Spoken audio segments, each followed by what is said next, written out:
अथ अष्टादशोऽध्याय। ॐ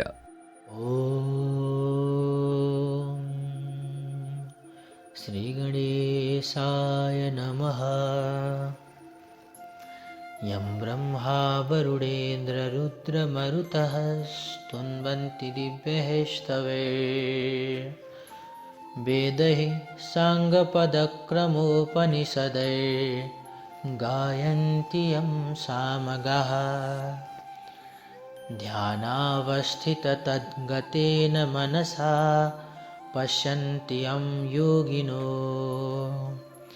यस्यान्तं न विदुषुरासुरगणा देवाय तस्मै नमः।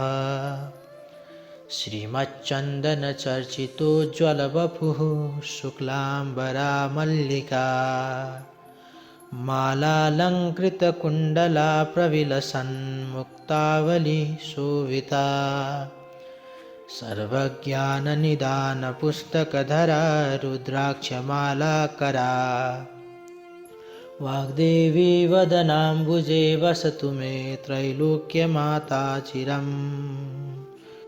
मूकं करोति वाचालं पङ्गुं लङ्घयते गिरिं यत्कृपातमहं वन्दे परमानन्दमाधवम्। नमो भगवते तस्मै व्यासायामिततेजसे यस्य प्रसादाद् वक्ष्यामि नारायणकथामिमाम्। नारायणं नमस्कृत्यं नरं चैव नरोत्तमं देवीं सरस्वतीं व्यासं ततो जयमुदीरयेत्।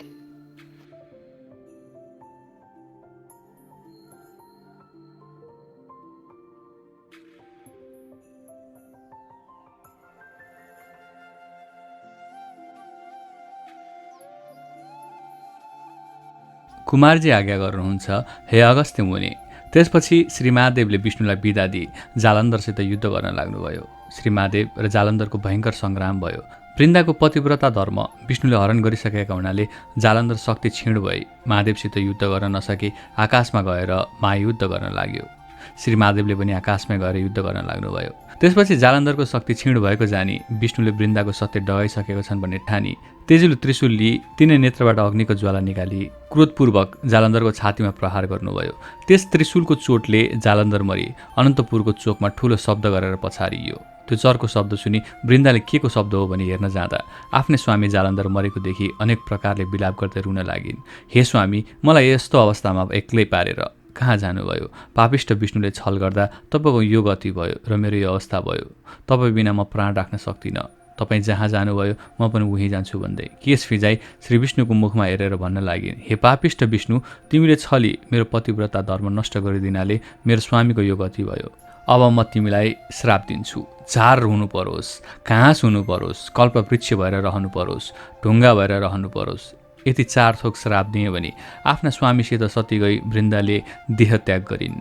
हे अगस्त्य मुनि, पतिव्रताको श्राप विष्णुलाई लाग्यो र झार हुनु परोस् भनेकोमा तुलसी भएर रहनु पर्यो, घाँस हुनु परोस् भनेकोमा कुश भएर रहनु पर्यो, कल्पवृक्ष हुनु परोस् भनेकोमा पिपल भएर रहनु पर्यो, ढुङ्गा हुनु परोस् भनेकोमा शालिग्राम भएर रहनु पर्यो। यसैले तुलसी, कुश, पिपल र शालिग्राम नारायण रूप हुन् भनेर सबैले पूजा गरेको कारण यही हो। हे मुनि, पतिव्रता धर्म भनेको ठूलो धर्म हो। त्यसपछि वृन्दाको श्राप मोक्ष गर्न पृथ्वी तालमा जान्छु भनी विष्णु भगवान पृथ्वीमा शालिग्राम, तुलसी, कुश र पिपल भएर रहनुभयो। शालिग्राम महिमा। हे अगस्त्य मुनि, ढुङ्गा हुनु परोस् भन्ने वृन्दाको श्रापले नारायण भगवान आफ्ना कुनै अंशले शाली नदीको बगरमा आएर शिला भएर रहनुभयो। तिनै शिलालाई मानिसहरू शालिग्राम भन्दछन्। हे अगस्त्य मुनि, जो जन सधैँ शालिग्राम रूप नारायणको श्रद्धा भक्तिपूर्वक पूजा गर्नेछ अनि निरन्तर ओम नमो भगवते वासुदेवाय यो 12 अक्षरी मन्त्र या ओम वासुदेवाय नम यो 8 अक्षरी मन्त्र जपिरहन्छ वा दिनहुँ 108 पल्ट बिहान बिहान जप्ने गर्छ, त्यस्ताले मरेपछि यमलोक वा यमलोकका दूतहरूलाई देख्दै देख्दैन किनकि ती भक्तहरू सरासर विष्णुलोक जान्छन् अथवा मरेपछि मुक्ति चाहनेहरूले चक्र बनेका शालिग्राम शिला चक्रमा दिनहुँ ओम वासुदेवाय नमः भन्दै चन्दन र फूलले विष्णुको पूजा गर्ने गर्नु। किनकि त्यो शिला चक्रमा सारा पापलाई नाश गर्ने, नित्य पूजा गर्नेहरूलाई पुण्य दिने, मरेपछि मुक्ति दिलाउने त्यो शालिग्राममा त्यस्ता शक्ति सम्पन्न विष्णुको वासस्थान हो। शालिग्रामको चक्रमा जो जन प्रतिदिन पूजा गर्ने गर्छ त्यसले प्रत्येक दिन 1000 राजसूय यज्ञ गर्यो भन्ने ठान्नु पर्दछ। ती जान्न योग्य अविनाशी परब्रह्म विष्णुलाई नित्य नमस्कार गर्दा जो पुण्य प्राप्ति हुन्छ, मानिसहरूलाई त्यही पुण्य शालिग्रामको नित्य पूजा गर्नाले पनि प्राप्त हुन्छ। जस्तै ठुल्ठुला काठमा आगो रहन्छ र कुनै मौकामा उसको शक्ति प्रकट हुन्छ, त्यस्तै प्रकारले हरि भगवान सर्वव्यापी हुनुहुन्छ तापनि शालिग्राममा उहाँको शक्ति प्रकाश प्रकट हुन्छ।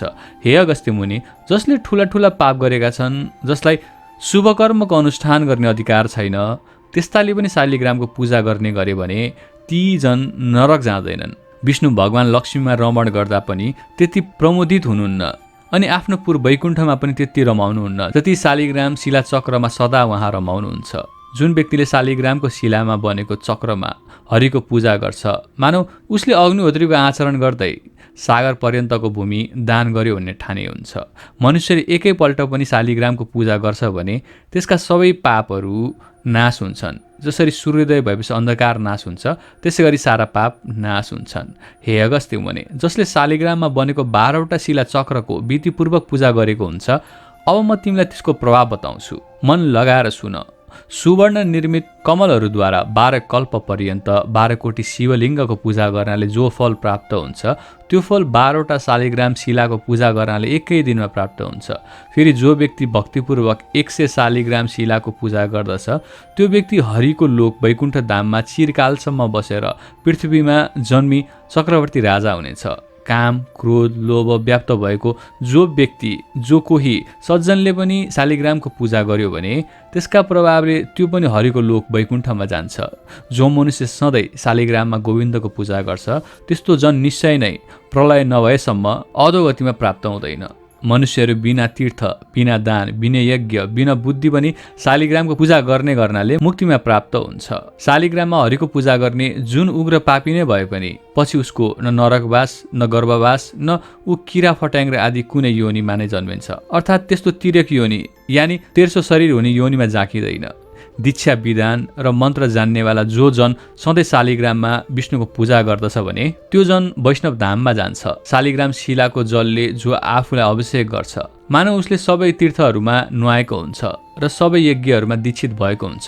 गङ्गा, गोदावरी, रेवा आदि जो मोक्ष दिने नदीहरू छन्, ती सब तीर्थसहित भएर शालिग्राम शिलाको जलमा निवास गर्छन्। तसर्थ नाना प्रकारका नैवेद्यहरूले, फलफुलहरूले, दीपहरूले, चन्दनहरूले र स्तोत्र पाठ, बाजा गाजा, गीत आदिहरूले शालिग्राम शिलाको पूजा गर्नुपर्दछ। कलियुगमा जो मनुष्य भक्तिपूर्वक शालिग्राम शिलाको उक्त विधानले पूजा गर्छ, त्यो मनुष्य हजारौं करोड वर्षसम्म हरिको निकटमा रमाउँदै रहन्छ।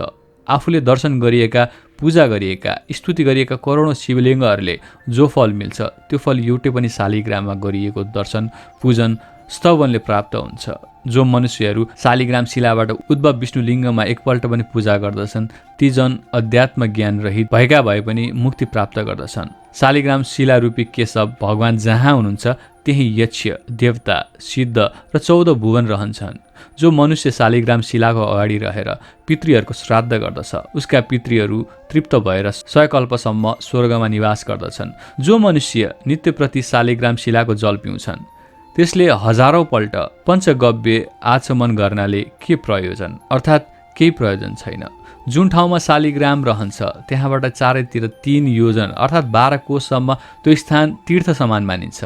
त्यहाँ गरिएको दान, होम सबै करोड गुणा अधिक फलदायक हुन्छ। शालिग्राम शिलाको जल एवं गोमती चक्रको जल, यी दुवै जल मिलाएर जो मनुष्य रोजै पिउँछ र शिरमा र शरीरमा छर्कन्छ, त त्यसको शरीर नै चक्रले चिन्हित भएको जस्तै हुन्छ। यसमा कुनै संशय छैन। जो चक्र संसारमा गुप्त रहन्छ, त्यो चक्र यमलोकका धर्मराजलाई छोडेर अरू कसैले पनि देख्दैन। हरिभक्तहरूको चरणोदकको सेचनले यमराज भयभीत हुन्छन्। यसकारण वैष्णवहरूको उत्तम घरमा जान आफ्ना दूतहरूलाई निषेध गरेका छन्। जो कोही नदीहरू सोझै समुद्रमा मिल्नेवाला छैनन्। माघ मासमा 3मा स्नान गर्नाले त्रिरात्र व्रतको फल मिल्छ। सोझै समुद्रमा मिसिने नदीहरूमा स्नान गर्नाले एक पक्ष व्रतको फल मिल्छ। समुद्रमा स्नान गर्नाले 1 महिने व्रतको फल मिल्छ। गोदावरीमा स्नान गर्नाले महिना व्रत गरेको फल मिल्छ। गङ्गामा स्नान गर्नाले 1 वर्ष व्रत गरेको फल मिल्छ र शालिग्राम शिलारूपी चरणोदकले स्नान गर्नाले 12 वर्ष व्रत गरेको फल मिल्छ। यदि माघ महिनामा स्नानका लागि शालिग्रामको पवित्र जल मिल्यो भने करोडौँ तीर्थको सेवाले केही प्रयोजन छैन। जो मनुष्य आमाका दूधका साथैमा मिलाएर शालिग्रामको जल 1 थोपै मात्र पनि पिउँछ भने त्यो मनुष्य मोक्ष हुन्छ। शालिग्राम शिलाको नजिकको 1 कोष वरपरको भूमिमा किरो पनि मर्यो भने त्यो पक्कै वैकुण्ठ लोकमा जान्छ। जो मनुष्य शालिग्राम शिलाको उत्तम चक्र दान गर्छ उसले पर्वत औ जङ्गलसहितको भूमण्डलको दान गरेको फल पाउँछ। जो जन शालिग्राम शिलाको मोल लगाउँछ, बेच्छ अथवा बेच्ने राय दिन्छ अथवा जो मनुष्य उसको जाँचबुझ गर्छ ती सबै नै मरेपछि प्रलय पर्यन्त नरकमा जाकिन्छन्। त्यसकारण शालिग्राम शिलाको किनबेच गर्नु हुँदैन। पापसँग डराउने मानिसहरूले सधैँभरि सारा पाप नाश गर्ने वासुदेव भगवानको स्मरण गर्नुपर्छ। इन्द्रिय दमनपूर्वक घोर जङ्गलमा तपस्या गर्नाले मनुष्य जुन फल पाउँछ त्यो फल गरुडध्वज विष्णुको स्मरण गर्नाले नै पाउँछ। अज्ञानले वशीभूत भएर जानी नजानी धेरै प्रकारको पाप गर्ने मनुष्यले पनि सारा पाप हर्ने हरिलाई सम्झेर नमस्कार गर्यो भने त्यो जन नरक जाँदैन। पृथ्वीमा जति तीर्थ छन् अनि जति पुण्यस्थानहरू छन् विष्णुको नामको कीर्तनले नै ती सबैमा गरिएको पुण्यफल प्राप्ति हुन्छ। श्राङ्ग धनुर्धारी शरणागत वत्सल विष्णु भगवानको शरणमा जो व्यक्ति पर्दछन् तिनीहरूले न यमराजलाई देख्नुपर्छ न त तिनीहरू नरक नै जान्छन्। नारी जातिहरू त धोका दिई झुक्क्याई परनारीको सतीत्व डगाउने विष्णुको त्यो भडुवा अंश नै शालिग्राम हो। तसर्थ नारी जाति मात्रको अपमान गर्ने त्यो अंश हो भनी ठानी शालिग्राम शिलालाई छुँदैनन् र पूजा पनि गर्दैनन्। त्यस्ताले त केवल शालिग्राम धोएको वा शालिग्राम चोबेको जललाई नै उनी साक्षात् निर्दोष अंशका त्रैलोक्यनाथ विष्णुको चरणोदक मानी ओम नमो वासुदेवाय भन्दै अचाएर शिरमा दिनौँ छर्किने गरे पनि अथवा प्रत्येक एकादशीको व्रत बस्ने गरे पनि तथा 12 महिनामा आउने त्यस पूर्णिमाको र मलमासमा पर्ने मलमासकै पूर्णिमाको कथा सुन्ने गरे मात्रै पनि सधैँ शालिग्रामको पूजा गरेको पुण्यफल पाउँछन्।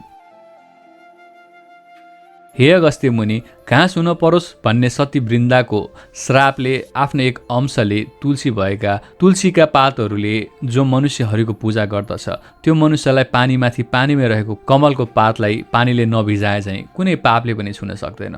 1 तोला सुन या 4 तोला चाँदी दान गर्नाले जो फल प्राप्त हुन्छ त्यो फल कुनै पनि एकादशीको दिन तुलसी पत्रले हरिको पूजा गर्दा प्राप्त हुन्छ। एकादशीका दिन तुलसी पत्रले पूजा गर्दा भगवान विष्णु जस्तो प्रसन्न हुनुहुन्छ त्यस्तो प्रसन्नता रत्न मणि वैदुर्य मणि अनि मुगा आदिले पूजा गर्दा पनि प्रसन्न हुनुहुन्न। एकादशीको दिन जुन जनले तुलसीका मन्जरीहरूले केशव भगवानको पूजा गर्छन् त्यसले जन्मेदेखि गरेका पाप पुराण सबै बढार्छ अनि जन्म जन्मान्तरका 10,000 वर्षदेखि गरिआएका आफ्ना सारा पापकन खाक गरिदिन्छ। सधैँ दर्शन गरिएकी, सधैँ स्पर्शन गरिएकी, सधैँ ध्यान गरिएकी, सधैँ कीर्तन गरिएकी, सधैँ स्तुति गरिएकी एवं स्वयं रोपिएकी, स्वयं सेचिएकी, सधैँ पूजा गरिएकी र सधैँ ढोगिएकी तुलसी कल्याणकारी हुन्छन्। ती उक्त 9 प्रकारले जो जन प्रतिदिन तुलसीको भक्ति गर्दछन् त्यस्ता जन हजारौं करोडौं युगसम्म हरिको घर वैकुण्ठमा बास गर्दछन्। हे अगस्त्य मुनि, रोपिएकी तुलसीले जति जरा फैलाउँछिन् त्यति 1000 युगसम्म रोप्नेको पुण्य फैलाउँछिन् अर्थात् बढाउँछिन्। हे अगस्त्य मुनि, जुन जनद्वारा रोपिएको तुलसी जबसम्म आफ्ना हाँगा बिङ्गा शाखा प्रशाखाहरूले र उसका बियाँ पुष्प र पत्रले पृथ्वी तलमा बढिरहन्छन् ती पुरुषका कुलमा जो जन्मिएका छन्, जो पछि जन्मिनेछन् र जो बितिसके ती सब जनको 2000 कल्प वर्षसम्म हरिको धाममा अर्थात् वैकुण्ठमा बास हुन्छ।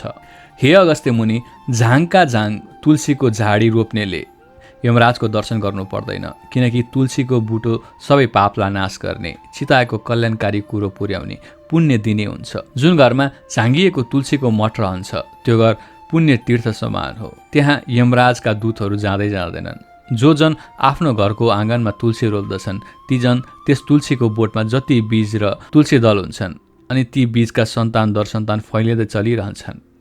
त्यति 1000 वर्षसम्म स्वर्गमा बस्दछन्। तुलसीको बास्ना सुँगेर प्रसन्न मन भएका पितृहरू गरुडमा चढेर चक्रपाणी विष्णुको भवन वैकुण्ठमा जान्छन्। नर्मदाको दर्शन, गङ्गाको स्नान र तुलसीका झाडीको स्पर्शन यी तिनैको पुण्य उत्तिकै कहिएको छ। तुलसी रोप्नाले, हुर्काउनाले, सोच्नाले, दर्शन गर्नाले मात्र पनि मनुष्यहरूले आफ्नो मन, वचन, शरीरले सञ्चय गरिएको पापलाई डढाउँछ अर्थात् विनाश गर्दछ। जो जन तुलसीका मन्जरीहरूले नारायण हरिको पूजा गर्दछ त्यो जन मरेपछि मुक्ति हुन्छ। उसले फेरि गर्भवासको ओहोरदोहोर गर्नु पर्दैन। पुष्कर आदि तीर्थहरू तथा गङ्गा आदि नदीहरू पनि वासुदेव आदि देवताहरू सबै नै जो तुलसीको बोट रोपेर त्यसका पातले विष्णु भगवानको पूजा गर्दछ त्यो त्यस्तो जन त्यहाँ भगवान चतुर्बाहु विष्णु रहनुहुन्छ।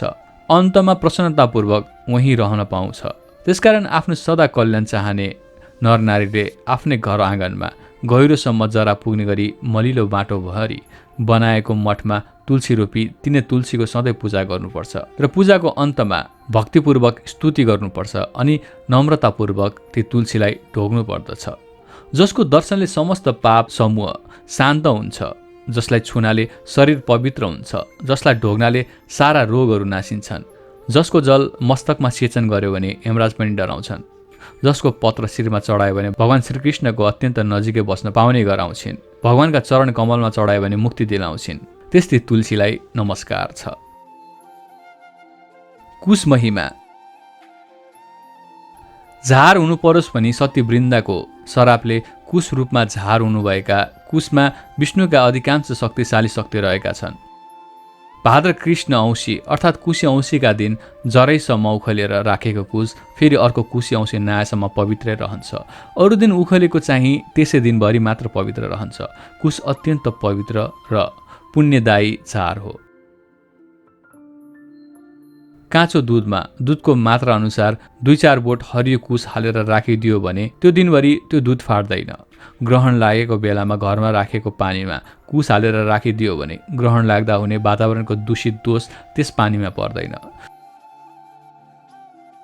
समस्त देव कार्यमा त्यस्ता समस्त पितृ कार्यमा अनि वेद मन्त्र र चण्डी मन्त्र जस्ता पवित्र मन्त्रहरूले कुनै वस्तुलाई मन्त्रने कार्यमा एवं वेदका मन्त्रहरू पढेर गरिने समस्त संस्कार एवं हवन कार्यमा अनि प्रतिज्ञा गर्ने काममा, दान गर्ने काममा, सङ्कल्प गरिने काममा, दिए गरिने महादानहरूमा कुश नभई हुँदैन।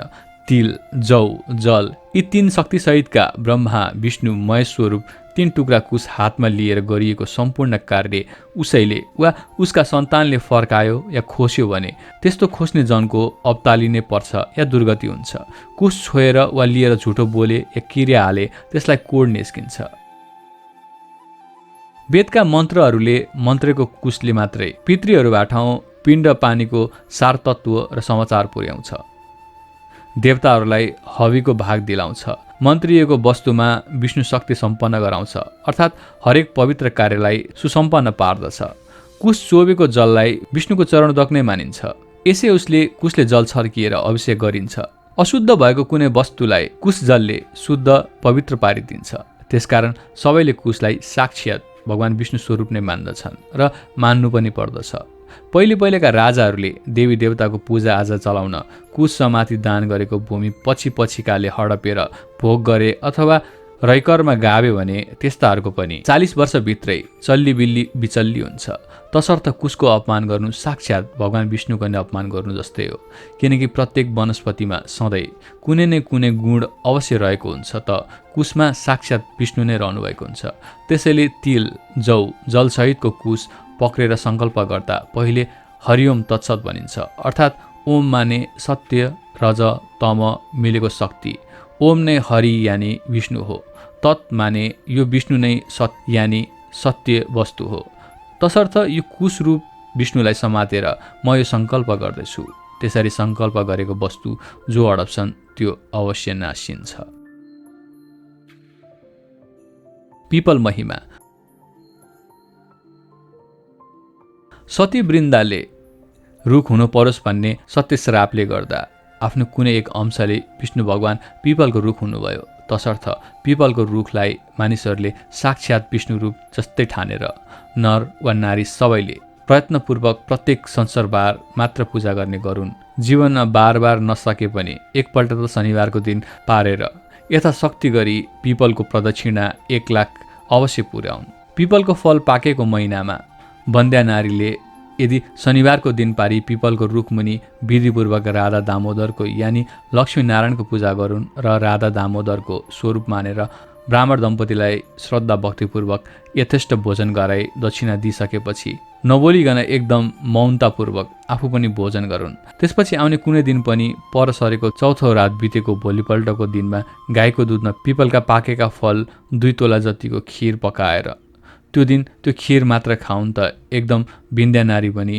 छोरे पाउने गरी सिधा अङ्ग प्रत्यङ्गका पति सम्भोगले गर्भिणी हुन्छे। त्यस्तै प्रति शनिबार पिपलको पूजा गरेर फलामको दक्षिणा चढाउनाले 7.5 शनि दशा हुनेलाई शनिश्चरले पिर्दैन।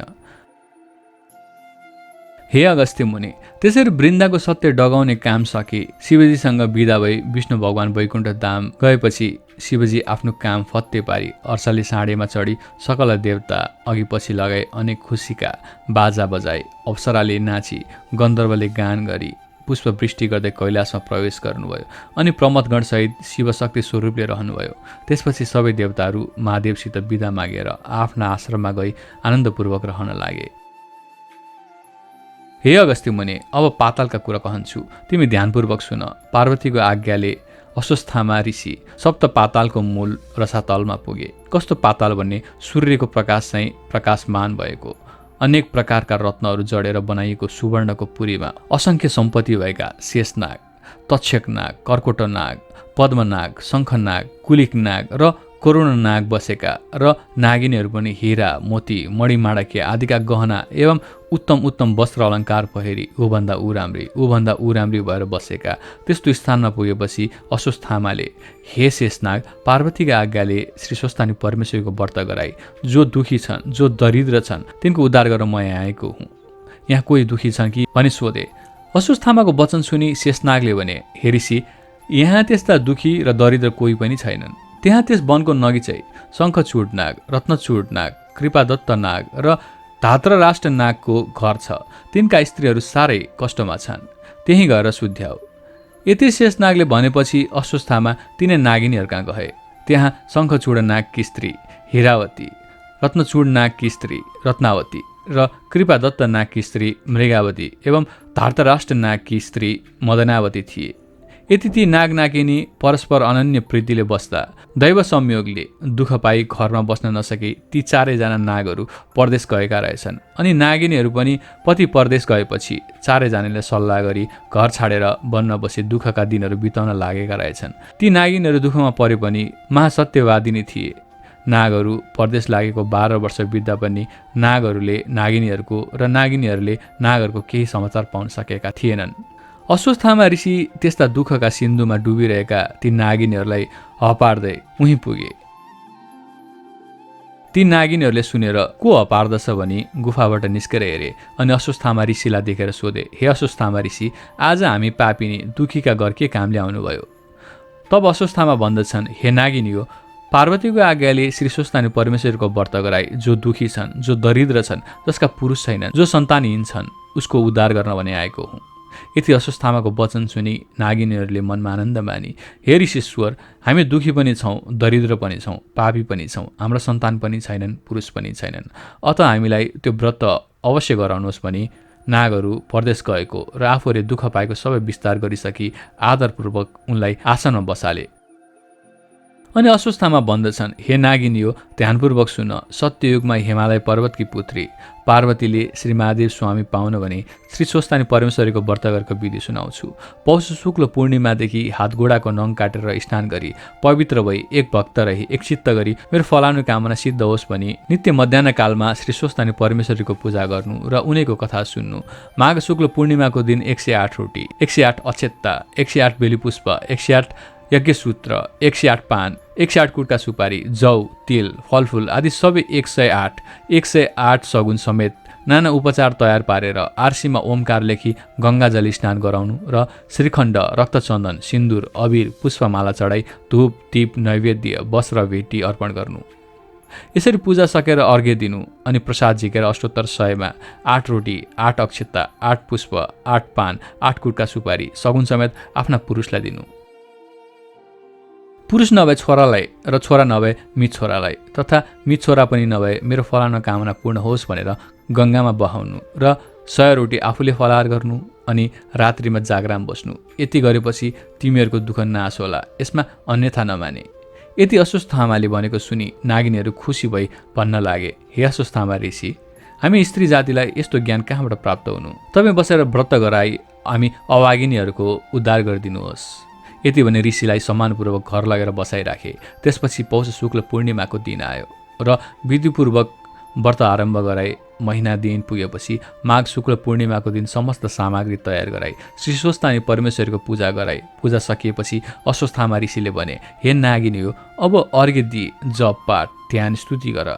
अनि नागिनीहरूले अञ्जली जोरी, हे ईश्वरी, हामी दुखियाहरूको पूजाले प्रसन्न भई यो दुःखको समुद्रबाट पार लगाउनुहोस् भनेर स्तुति गर्दा गर्दै पूर्व दिशाबाट 1000 सूर्यको जस्तै तेज भएकी श्री स्वस्थानी परमेश्वरी प्रकट भएर दर्शन दिए। हे नागिनी हो, तिमीहरूको श्रद्धा भक्तिले म अत्यन्त प्रसन्न भएँ, वरदान माग भन्नुभयो। अनि ती नागिनीहरूले बिन्ती गरे, हे ईश्वरी, हामी दुखिनीहरूको दुःख हरण होस्, हाम्रा स्वामीहरू चाँडै आइपुगुन् भनी वर मागे। अनि ईश्वरीले तथास्तु भने वरदान दिइन्। त्यसपछि प्रसाद झिक्न लाग्दा श्री स्वस्थानी परमेश्वरीको प्रभावले परदेशबाट नागहरू आइपुगे र नागिनीहरूले मनमा आनन्द मानी धन्य धन्य श्री स्वस्थानी परमेश्वरी भनी प्रसाद झिकेर 8 रोटी, 8 अक्षता, 8 बेली पुष्प, 8 पान, 8 कुटका सुपारी सगुन समेत आफ्ना पतिलाई दिएर दण्डवत प्रणाम गरे। अनि अस्वस्थामा ऋषिलाई भोजन गराई दक्षिणा दिई विदा गरे। त्यसै दिनदेखि ती नागिनीहरू असंख्य सम्पत्ति पाएर आनन्दले रहँदा भए। इति श्री स्कन्द पुराणे केदारखण्डे माघ महात्म्ये कुमारगस्त्य संवादे श्री स्वस्थानी परमेश्वर्या व्रतकथायां नागिनी व्रतकरणं नाम 18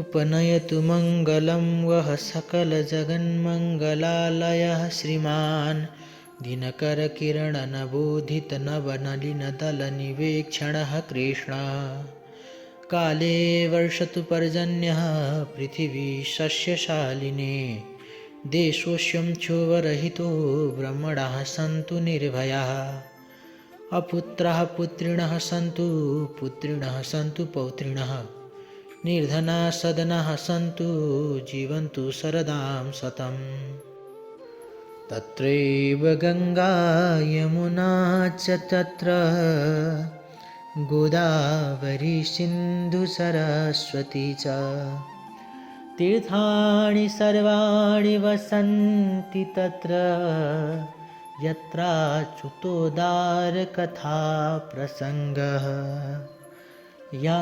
कुन्देन्दुतुषारहारधवला या शुभ्रवस्त्रावृता या वीणावरदण्डमण्डितकरा या श्वेतपद्मासना या ब्रह्माच्युतशङ्करा प्रभृतिभिर्देवैः सदा वन्दिता सा मां पातु सरस्वती भगवती निःशेषजाड्यापः कायेन वाचा मनसेन्द्रियैर्वा बुद्ध्यात्मना वा प्रकृतिस्वभावात् करोमि यद्यत् सकलं परस्मै नारायणायेति समर्पये तत्। श्री स्वस्थानी देव्यर्पणमस्तु।